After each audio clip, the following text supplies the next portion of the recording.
प्रश्न संख्या 11। प्रश्न संख्या 11 में कह रहा है आकृति 6.40 में, यह आकृति जो है आपकी पार्ट 6 की 40वां चित्र है।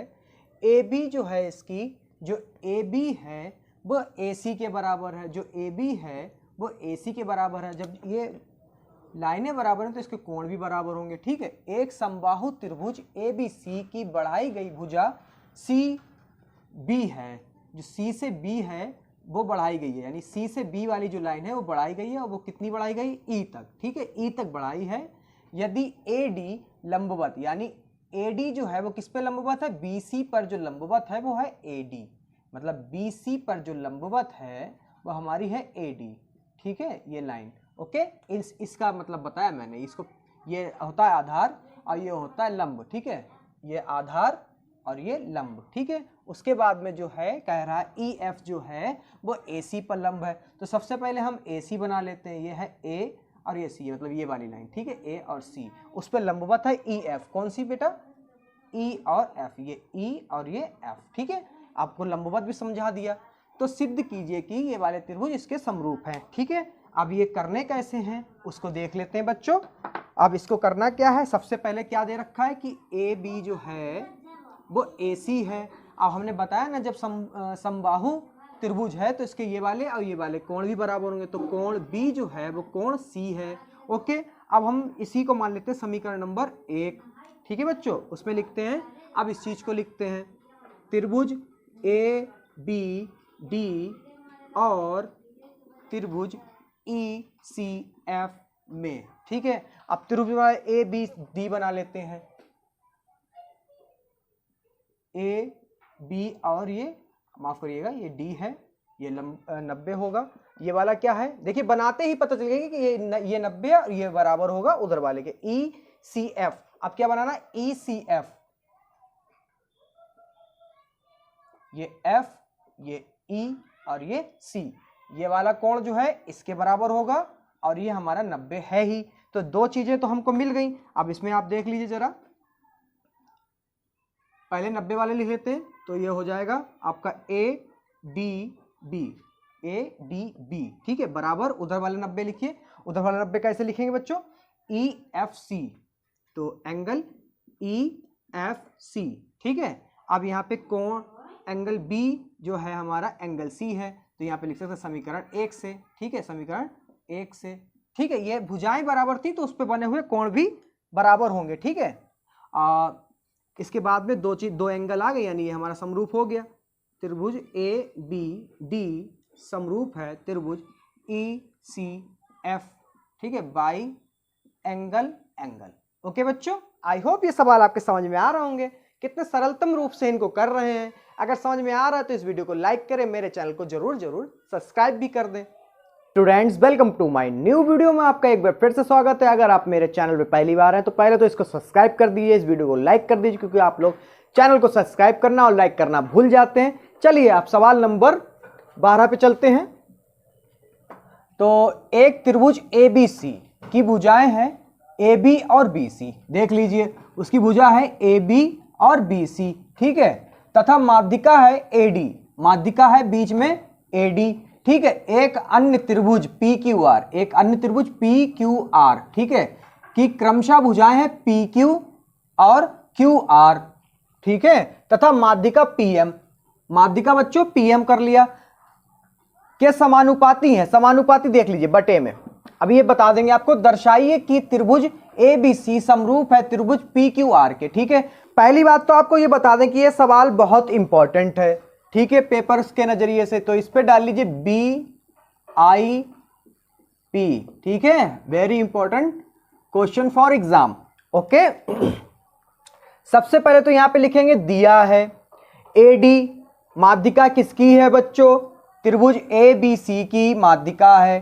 ठीक है, ऐसे ही और दूसरे त्रिभुज के बारे में आप लिख देंगे, और पी एम जो है त्रिभुज पी क्यू आर की माध्यिका है। ठीक है, उसमें जो है ए बी, ठीक है, इसे यहां बता रहा था ए बी, देखिए बच्चों क्या लिखा है, ए बी जो है पी क्यू के समानुपाती है, देख लीजिए हमने लिख दिया। फिर बी सी, देख लीजिए बी सी, ये रहा बी सी, किसके समानुपाती है, क्यू आर के, देख लीजिए।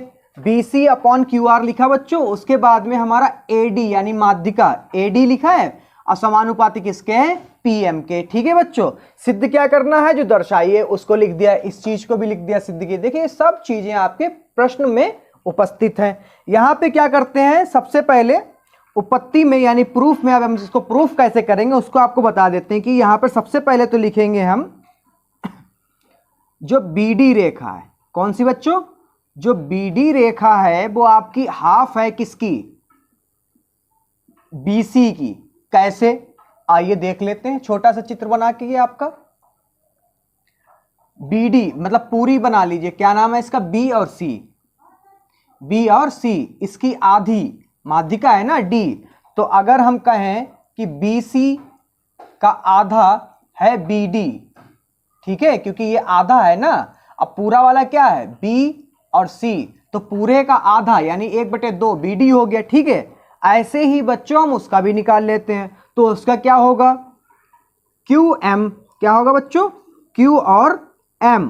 अब किसका आधा होगा, जो पूरी लाइन है, पूरी लाइन क्या है Q और R। ठीक है, तो Q और R का आधा हो गया QM। ठीक है, उसके बाद में हमको क्या है, ये चीजें तो हमको दी रखी है चित्र में, तो यहां पे लिख देते हैं दिया है,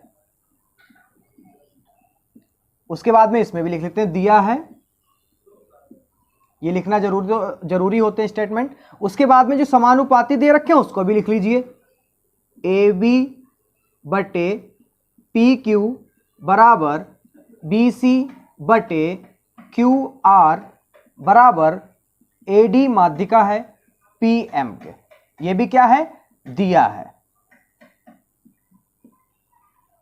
ठीक है बच्चों, उसके बाद में हम क्या करते हैं वो भी देख लीजिए जरा। उसके बाद में जरा देखिए BC की जगह हम क्या लिख सकते हैं, दो जो हैं उधर जाएंगे तो क्या हो जाएगा बच्चों, पहले तो लिख लें AB/PQ बराबर, BC की वैल्यू क्या रख सकते हैं, यहां पे आपको बता दें शॉर्ट में, ये रफ कार्य हो जाएगा हमारा। तो इधर BC जैसे कि यहां पे है BD बराबर 1/2 BC। अब ये दो जो है उधर जाएंगे तो BC बराबर क्या आ जाएगा, BC बराबर 2BD। ठीक है, ऐसे ही सेम इसका होगा QM, तो QR क्या निकल आएगा, QR जो है निकल आएगा हमारा 2QM। ठीक है, बस ये दो जो हैं उधर गुणे में चले जाएंगे। ठीक है, तो यहाँ पे बचेगा BC = BC, QR = QR। Okay बच्चों, उसके बाद में यहाँ पे लिख देते हैं BC की वैल्यू क्या आएगी, 2BD अपॉन 2QM बराबर AD अपॉन PM। ठीक है, इसके आगे क्या करेंगे हम, ये 2 से 2 तो कट गए। ठीक है, अब जब कट गए, या यहाँ पे काटते नहीं है बच्चों, ठीक है, काटते नहीं, उधर अभी आपको बता देंगे क्या होगा। ठीक है, यहाँ पे तो हो गया हमारा AB upon PQ equal 2BD। 2BD क्या है भाई, जितना ये है BD उतना ये भी है, तो ये क्या हो गया, पूरी लाइन बन गई, क्या हो गया BC, क्या हो गया BC। सेम उधर भी उसी लाइन पे ये होगा, मान लो कि Q और ये M और ये R है, तो QM जितनी वैल्यू होगी, मान लो 1 है, इसकी भी 1 है, तो 1 और कितना हो गया, 2 हो गया, तो ऐसे इनको जोड़ देंगे तो ये कितनी हो जाएगी QR, क्या हो जाएगा बच्चों, QR equal AD upon PM माध्यिका। ठीक है, इसमें हमने क्या प्रूफ कर दिया, साइड साइड साइड।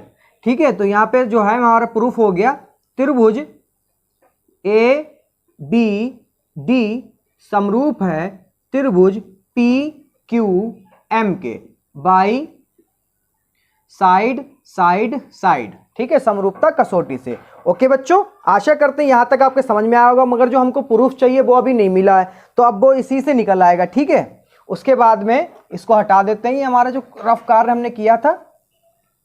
ठीक है, आप लोग ध्यान से देख लीजिए, यही प्रूफ है। अब ये किसमें हम लोगों ने ले रखे थे, ये ले रखे थे हम लोगों ने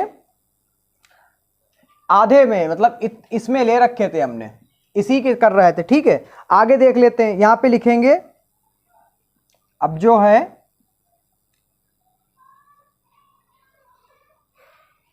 ये चीज प्रूफ करनी, तो यहां पे लिखेंगे त्रिभुज ABC और त्रिभुज पी क्यू आर में, ठीक है, ये प्रूफ करना है तो उसको लिख लिया। अब उसके बाद में देखिए कोण, यहां पर आप ध्यान दीजिए जरा बच्चों, तो कोण बी जो है वो कोण क्यू के बराबर है, कोण बी जो है वो कोण क्यू के बराबर, तो यहां लिख लीजिए कोण बी बराबर कोण क्यू, ठीक है। क्योंकि समरूप त्रिभुजों के संगत कोण बराबर होते हैं, क्योंकि समरूप हैं, देख लीजिए इसमें ये जो है आधे आधे करके जो है ये वाले और ये वाले ये बराबर हैं, समरूप हैं, तो समरूप त्रिभुजों के संगत कोण बराबर होते हैं, तो संगत कोण ये और ये जो है बराबर हैं। उसके बाद में देख लीजिए बच्चों A B upon P Q, ठीक है बच्चों। उसके बाद में घर का A B upon P Q, ठीक है। उसके बाद में B C upon Q R, तो B C upon Q R, ठीक है। उसके बाद में हमने यहां पे लिखना है त्रिभुज ए बी सी समरूप है त्रिभुज पी क्यू आर के, कौन सी कसौटी से? Side angle side, side angle side से, ठीक है। जो हमें प्रूफ करना था बच्चों वो प्रूफ हो गया। आशा करते हैं ये पूरा सवाल आपको समझ में आया है। अगर समझ में आया है तो मेरे वीडियो को लाइक जरूर करिए, चैनल को सब्सक्राइब करिए और कमेंट सेक्शन में अपने डाउट्स को लिखना ना भूलिएगा। प्रश्न संख्या 13, प्रश्न संख्या 13 में क्या है बेटा, एक त्रिभुज ए बी सी, यानी इसमें आकृति आपको नहीं दे रखी, इसमें आपको बनानी पड़ेगी, ठीक है। और इसमें जो बनानी पड़ेगी तो देखिए त्रिभुज ए बी सी की भुजा बी सी, देखिए एक त्रिभुज बनाने ए बी सी, उसकी भुजा है बी सी, ठीक है। पर एक बिंदु डी, एक बिंदु रखा हमने डी, इस प्रकार स्थित है कि ए डी सी, इससे ए से डी तक हमने लाइन खींची है, वो हो गया 90, ठीक है। और उसके बाद में एंगल बी ए सी, अब ये दो त्रिभुज हो जाते हैं ए बी ए सी, ठीक है, बराबर हो जाएंगे, ठीक है। दर्शाइए कि सी ए स्क्वायर एक भुजा है जिसकी पावर 2 हो जाएगी और C B into C D के, ठीक है। अब इसको करते कैसे हैं बच्चों, जरा देख लीजिए, अगर नहीं समझ में आया तो देख लीजिए होता कैसे है। सबसे पहले तो हम यहाँ पे लिखेंगे त्रिभुज, बेटा त्रिभुज देख लीजिए जरा, उसमें से ए डी सी कौन से ले लेते पहले हम लोग, ए डी सी, ठीक है। तो सबसे पहले हम लोग ले लिया ए डी सी, और ठीक है दूसरा त्रिभुज देख लो हम लोग कौन सा ले लें, बी ए सी, कौन सा ले लेते हैं, बी ए सी, पूरा ले लेते हैं, एक आधा एक पूरा। तो यहाँ पे त्रिभुज बी ए सी में, ठीक है बच्चों। उसके बाद में क्या करते हैं जरा देखिए, इसमें हमारा डी जो है 90 दिया है, एक चीज तो दे रखी, वो वाला जो दिया है ये वाली चीज यहाँ पे लिख लीजिए। तो यहाँ पे बच्चों हो जाएगा ए डी सी बराबर एंगल बी ए सी, ठीक है। इसी से हमने जो है त्रिभुज मान लिए थे, ओके बच्चों। उसके बाद में जो है हमारा सी दोनों तरफ मिलेगा, देख लीजिए बना लें, बताओ, या ऐसे देख लो, सी जो है कौन दोनों तरफ मिलेगा, ठीक है। एंगल सी बराबर एंगल सी, ये क्या हो गया, उभयनिष्ठ, ठीक है। ये तो आपको दिया है, यहाँ पे लिखे दिया है। उसके बाद में यहाँ पे है उभयनिष्ठ, उसके बाद में बच्चों हमारे दो कोण आए हैं, तो ये हो गया समरूप ए डी सी, समरूप हो गया बच्चों B A C by angle, okay बच्चों। उसके बाद में हमारी इसमें भुजा देखनी, चलिए हम बना लेते हैं ए डी सी, ठीक है, ए डी और ये सी, तो ये ए हो गया, ये सी हो गया और ये डी हो गया, ठीक है। उसके बाद में दूसरा क्या है, बी ए सी, चलिए इसी के नीचे बना लेते हैं बी ए सी, बी ए और ये सी, ठीक है। अब देखिए यहाँ पे हमने लिखा था डी और ए, कौन सा वाला, डी और ए, यहाँ पर डी और ए बराबर है। और उसके बाद में उभयनिष्ठ जो थे सी, देखिए सी इधर भी है और सी इधर भी है, ओके। अब उसके बाद में हमने प्रूफ कर दिए थे समरूप हैं, एक जैसे हैं। अब उसके बाद में देखिए ये हल्की सी टेढ़ी लाइन है बच्चों, ठीक है। हाँ ये टेढ़ी है, 90 नहीं है बेटा, ये कोण है, क्या है, कोण, ठीक है, ये कोण है, हल्का सा टेढ़ा होगा, दिख रहा होगा आपको, ओके बच्चों। उसके बाद में देख लीजिए जरा, यहाँ पे इसकी साइड सी ए, ये वाली साइड देखिए बच्चों क्या है, सी ए, ओके।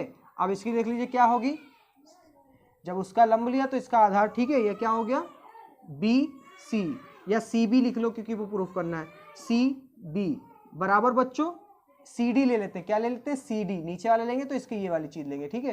तो यहाँ पे लिखते हैं सी डी और इसकी ये वाली लेंगे तो हो जाएगा सी ए। ओके, अब इसमें जो है हमारा कंची गुणा हो जाएगी इसकी, तो हो जाएगा सी ए और सी ए स्क्वायर हो जाएगा, उधर हो जाएगा सी डी अपनी जगह पे रहेगा, इंटू लगाएंगे और सी बी। ये हो गया हमारा प्रूव्ड। आई होप ये क्वेश्चन आपको समझ में आया। अगर समझ में नहीं आया तो आप मेरे कमेंट सेक्शन में इसको बता सकते हैं कि कौन सी चीज़ आपको समझ में नहीं आई। अगर आप इस चैनल पे पहली बार आए तो इस चैनल को सब्सक्राइब करें, मेरी वीडियो को लाइक भी करें। प्रश्न संख्या 14, प्रश्न संख्या 14 क्या कह रहा है? एक त्रिभुज ए बी सी की भुजाएं ए बी और ए सी तथा माध्यिका ए डी एक अन्य त्रिभुज की भुजाएं पी क्यू और पी आर तथा माध्यिका पी एम के क्रमशः समानुपाती हैं। दर्शाइए कि त्रिभुज ए बी सी और समरूप त्रिभुज पी क्यू आर है। ठीक है, तो बेटा इसमें सबसे पहले तो जो है हम लिख लेते हैं कि माध्यिकाओं से, क्योंकि आपको एक लाइन बोल दें हम जानते हैं कि दो त्रिभुज में माध्यिकाएं समानुपाती होती हैं। ठीक है, तो समानुपाती होती हैं तो सबसे पहले माध्यिका लिख लें हम A B upon P M. ठीक है, और इसकी माध्यता तो ए बी तो होएगी नहीं, क्या होगी ए डी, क्या होगी A D upon P M. ठीक है, उसके बाद में देख लो बेटा क्या होता है, माध्यिका जो समानुपाती होती हैं तो ये अन्य संगत भुजाएं क्या हैं? संगत भुजाएं क्या है? बी डी बी इसकी संगत भुजाएं। ठीक है, इस माध्यिका की संगत भुजा क्या है? बी डी, माफ करिएगा स्केच शायद चेंज हो गए हैं, हाँ मिल गया, बी डी अपॉन, अगर ये लाइन ली है हमने तो इसकी ये वाली लेनी पड़े क्योंकि संगत भुजा है माध्यिका की, क्यू एम। ठीक है, संगत भुजाएं को उसी अनुपात में विभाजित करता है। ठीक है, फिर क्या है दूसरी संगत भुजा क्या है? डी सी, क्या है बेटा? डी सी अपॉन उधर वाले क्या है? M R. ठीक है, इनके कहने का तात्पर्य यह है कि जिसपे वो माध्यिका पड़ेगी, जो माध्यिका है, दो माध्यिकाएं हैं हमारे, दो त्रिभुज हैं तो दो माध्यिकाएं हुई, ये P और M है। ठीक है, ये A और D है। ठीक है, तो A D अपॉन क्या होगा? PM, फिर क्या होगा? B D upon QM। ठीक है, फिर क्या होगा? D C upon MR। ठीक है, तो ये ऐसे कह रहे हैं। ठीक है, ये रूल होता है बच्चों। उसके बाद में जो है हम यहाँ पर आपका BD upon QM equal 2BD upon 2QM equal BC upon QR लिखेंगे। अब वो कैसे लिखेंगे वो भी आपको बता देते हैं कि यहाँ पर होगा क्या, चूंकि 2BD इक्वल BC और ठीक है, तो और यहाँ पे होगा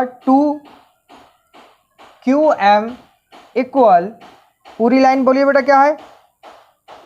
पूरी लाइन QM वाली, जैसे कि यहाँ पे BD हमने लिया तो BD डबल है किसका? BC का। ठीक है, तो इधर QM किसका है? QR का। ठीक है बच्चों, ठीक है, सेम ऐसे ही आया यहाँ पे। हमने क्या BC को क्या लिखा हमने यहाँ पर? 2BD, और वहां पे क्या लिखा? BC upon QR। ओके, अब क्या करते हैं बच्चों इसके बाद में जो है इसको सॉल्व करते हैं। तो AD जो लाइनें रहेगी उसको लिख देते हैं, AD माध्यिका को सॉल्व कर देते हैं। AD अपॉन PM है। ठीक है, बराबर में आपका BC अपॉन क्या है? QR। इक्वेशन नंबर 1 यानी समीकरण नंबर 1। ठीक है, और समीकरण नंबर 2 क्या थी? जैसे कि AB अपॉन, अगर ये AB है तो इसका क्या है? PQ। ठीक है, P और Q। उसके बाद में क्या है हमारी BC, क्या है बच्चों? सॉरी AC, ये वाली लाइन AC अपॉन PR। तो AC अपॉन PR। अब माध्यिका क्या है? AD upon PM।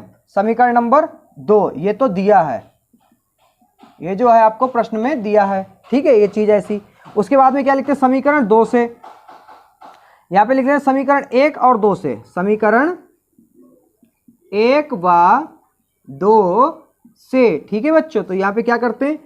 AB upon PQ equal AC upon PR equal BC upon QR।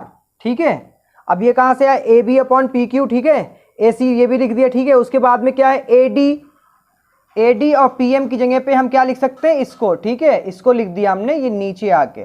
Okay बच्चों, उसके बाद में क्या है, हमें जो प्रूफ करना था वो प्रूफ हो जाता है, क्योंकि साइड साइड साइड तीनों साइडें हैं, इक्वल हैं। ये भी साइड है, ये भी साइड है, ये भी साइड है। तो त्रिभुज ABC समरूप है त्रिभुज PQR के। यहां पे लिखेंगे ब्रैकेट में reason by side side side. ठीक है, आशा करते हैं सवाल समझ में आया। अगर कोई भी डाउट है तो मेरे कमेंट सेक्शन में इस डाउट को बता सकते हैं। हम पूरी कोशिश करेंगे आपको फिर से वीडियो बना के समझाने के लिए। इस वीडियो के साथ बने रहें, आगे के सवाल देखते रहें, बिल्कुल वीडियो को स्किप मत करें। अगर वीडियो पसंद आ रही तो इस वीडियो को लाइक करें, मेरे चैनल को जरूर जरूर जरूर सब्सक्राइब करें। संख्या 15, प्रश्न संख्या 15 क्या कह रहा बेटा, लंबाई 6 मीटर वाले एक ऊर्ध्वाधर स्तंभ की भूमि पर छाया की लंबाई 4 मीटर, छाया की लंबाई जो है 4 मीटर है, जबकि उसी समय एक मीनार की छाया की लंबाई जो है 28 मीटर है। ये स्तंभ है, ये मीनार है, इसकी जो परछाई पड़ रही है वो 4 मीटर की है, और जो मीनार की परछाई पड़ रही है वो बेटा 28 मीटर है। मीनार की ऊंचाई ज्ञात करिए। अब इसकी ऊंचाई तो इसमें दे रखी है, किसकी, स्तंभ की। अब मीनार की ऊंचाई निकालने के लिए हमें सबसे पहले यहाँ पे त्रिभुज को मानना पड़ेगा बच्चों। सबसे पहले जो त्रिभुज है हमारा है त्रिभुज PQR और त्रिभुज PQR के आगे त्रिभुज STR में। अब त्रिभुज STR में जरा देख लीजिए, त्रिभुज इसमें देख लीजिए, इसमें 90 वाले देख लीजिए बेटा। एक है PQR, ये 90 रहेगा, एंगल है PQ एंड R इक्वल हो जाएगा STR, एंगल STR। और ये दोनों जो है हमारे ईच, या आप लिख सकते हैं प्रत्येक, हिंदी में प्रत्येक 90 डिग्री। ओके, इसके बाद में जो है हम एक और चीज देखते हैं। 90 डिग्री के बाद में इसमें जो है हमारा दोनों में angle R equal angle R। देखिए दोनों में R मिल रहा है, यानी जो है R पॉइंट दोनों में उभयनिष्ठ है, यानी कॉमन है। तो कॉमन को हम लोग क्या कहते हैं हिंदी में, उभयनिष्ठ। ठीक है, ये आपको बताने ही पड़ेंगे रीजन। और उसके बाद में हमारा ये जो है हमारा समरूप हो जाता है PQR, समरूप है त्रिभुज STR के।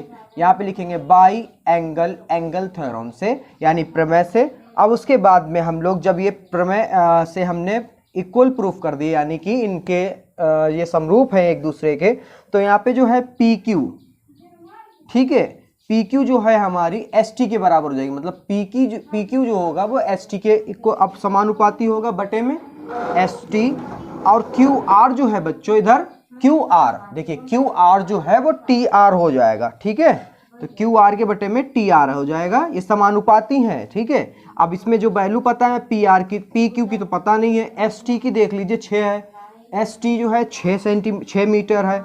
अब QR की हमको नहीं पता, QR की QR की जो है पूरी हमें पता है 28, कितना है बच्चों, 28। और इधर हमें TR भी पता है, TR 4। ठीक है, तो ये कहा 4 एकम 4 सत्ते 28। ठीक है, तो यहाँ पर फिर हो जाएगा PQ बराबर 7 गुणे 6, तो PQ बराबर 42 मीटर, माफ करिएगा सेंटीमीटर नहीं मीटर, क्योंकि मीटर में सबके दिए हैं। तो ये बेटा कितना आया मीनार की ऊंचाई, यहाँ पे लिख लेना आप, अतः मीनार की ऊंचाई 42 मीटर है। ठीक है बच्चों, आशा करते हैं ये सवाल भी आपको समझ में आया होगा। अगर समझ में आया तो इस वीडियो को लाइक करें, मेरे चैनल को जरूर सब्सक्राइब कर दें। अरे भैया, ओ मेरे भैया। प्रश्न संख्या 16, प्रश्न संख्या 16 क्या है बच्चों, आइए देखते हैं। इसमें कह रहा है AD और PM त्रिभुजों ABC और PQR की क्रमशः मध्यिकाएं, मतलब ABC की मध्यिका जो है AD है, ABC की माध्यिका AD है और PQR की माध्यिका PM है, PQR की माध्यिका PM है, माध्यिकाएं हैं, जबकि ABC समरूप है, ABC और PQR समरूप हैं। सिद्ध कीजिए कि AB, PQ, AD और PM बराबर हैं। तो सबसे पहले दिया है AD और PM क्रमशः त्रिभुज ABC और त्रिभुज PQR की माध्यिकाएं हैं, जहां ये चीज जो है समरूप दे रखा हमें वहां पे सिद्ध करना है। ये दोनों भुजाएं, दो भुजाएं और दोनों माध्यिकाएं बराबर होनी चाहिए। उत्पत्ति में डाल लिए त्रिभुज ABC और त्रिभुज PQR में। ठीक है बच्चों, उसके बाद देख लीजिए हमें इसमें क्या मिल रहा है। VABC में जो है कोण इधर देखिए B मिल रहा है, संगत कोण बराबर होते हैं, बराबर कोण Q बच्चों मिल रहा है। उसके बाद में भुजा देख लीजिए, इधर AB है, ठीक है, उधर क्या है PQ, ठीक है बच्चों, उधर क्या है PQ, बराबर क्या है माध्यिका इस साइड में देखिए क्या लिखा है BD, क्या लिखा है बच्चों BD, उधर क्या लिखा है QM, क्या लिखा है बच्चों Q और M। ठीक है, तो एंगल साइड यानी साइड एंगल साइड से जो है हमारा ये त्रिभुज जो है समरूप हो गया। ABC समरूप है त्रिभुज PQR के। ठीक है, तो यहाँ पे हम लोग किस प्रमेय से करें, बाई साइड एंगल साइड से। ठीक है बच्चों, उसके बाद में AB किसके समानुपाती, PQ के। ठीक है, तीनों भुजाएं इनको बराबर दिखाते हैं। फिर BD जो है किसके है, QM के। ठीक है, समानुपाती है। और फिर उसके बाद में AD जो माध्यिका है, AD है माध्यिका, और उधर माध्यिका क्या है PQR में PM। ठीक है बच्चों, उसके बाद में यहाँ पे क्या है देखिए, तीनों भुजाएं जो है बराबर, दो भुजाएं बराबर है, माध्यिका बराबर आ गई। तो हमें चाहिए क्या बच्चों, देख लीजिए जरा, हमें क्या सिद्ध करना था, ABPQ बराबर AD बटे PM। हमें जितना प्रूफ करना था हमने उतना वहां से लिख लिया, ये हो गया बेटा प्रूव्ड। आगे के सवाल आपको बहुत जल्दी अगली वीडियो में मिल जाएंगे। आशा करते हैं वीडियो पूरी समझ में आई होगी। अगर समझ में आई है तो इस वीडियो को लाइक करें, क्योंकि आप सभी बच्चे भूल जाते हैं। चैनल को सब्सक्राइब भी करें और अपने सहपाठियों के साथ इस वीडियो को शेयर करना ना भूलिएगा।